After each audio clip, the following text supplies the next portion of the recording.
budaya apa ni? Kamu nak bawa budaya Konoha datang ke Malaysia ke? Cukup-cukuplah walaun.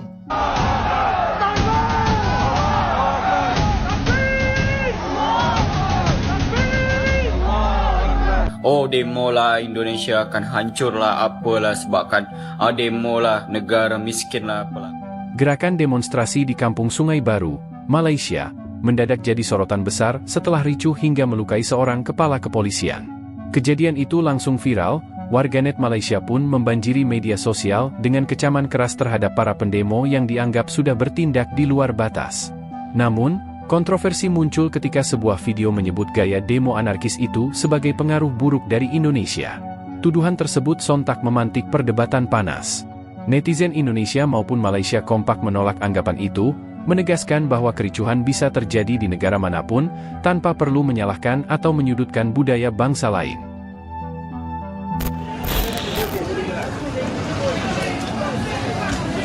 Kenapa kena?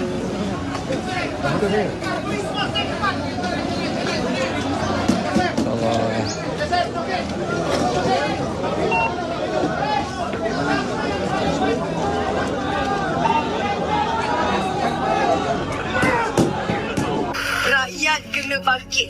Rakyat kena bangkit. Dah sampai masanya rakyat bangkit. Takkan undang-undang menindas orang-orang yang kat bawah. Apa yang kat atas? Kebal undang-undang ke? Pemaju daripada luar, pemaju China, Singapura. Kebal undang-undang. Semalam ramai orang Malaysia cakap condemn, orang Indonesia cakap oh demo lah Indonesia akan hancur lah apalah sebabkan demo lah negara miskin lah apalah.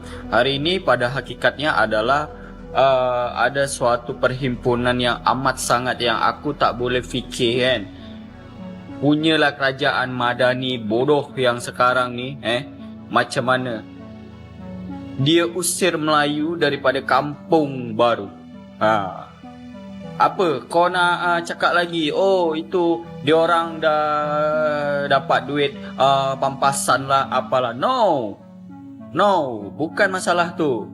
Okay, masalah sekarang ni adalah kerajaan Madani yang sekarang.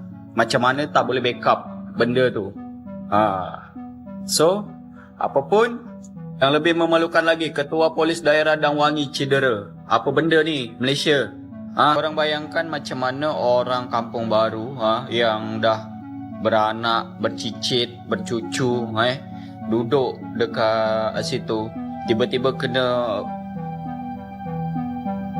suruh pergi kan. Memanglah diorang ada duit pampasan. Okay, yang aku tak faham sebagian dekat orang Kampung Baru ni, kenapa korang sebagian besar terima duit tu? Kenapa?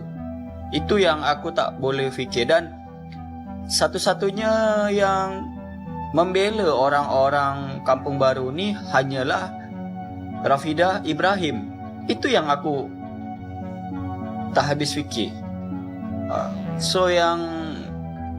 So aku tak tahulah apa aku nak boleh cakap lagi. Tapi isu Kampung Sungai Baru ini, Rafidah Ibrahim bersungguh-sungguh untuk mempertahankan tanah dan rumahnya yang mereka sendiri telah bersetuju dengan perjanjian dan mereka sendiri telah menerima pampasan dan mereka telah menandatangani borang untuk perpindahan hak milik.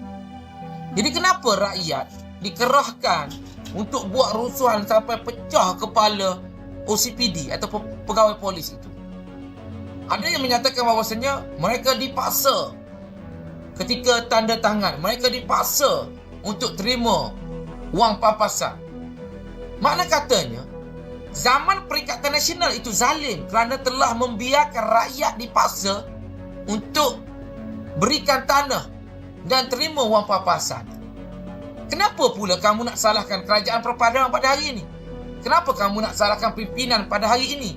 Sedangkan pimpinan pada hari ini tak paksa kamu untuk serahkan rumah dan tanah kamu. Yang paksa kamu adalah zaman pimpinan kamu. Seperti mana Tuan Ibrahim Tuaman. Kita nak bawa budaya apa ni? Kalau berlaku dekat Kelantan, kamu akan bercakap tentang hak kerajaan. Bila berlaku dekat negeri selain daripada Kelantan dan selain daripada pimpinan kamu, kamu akan cakap zalim.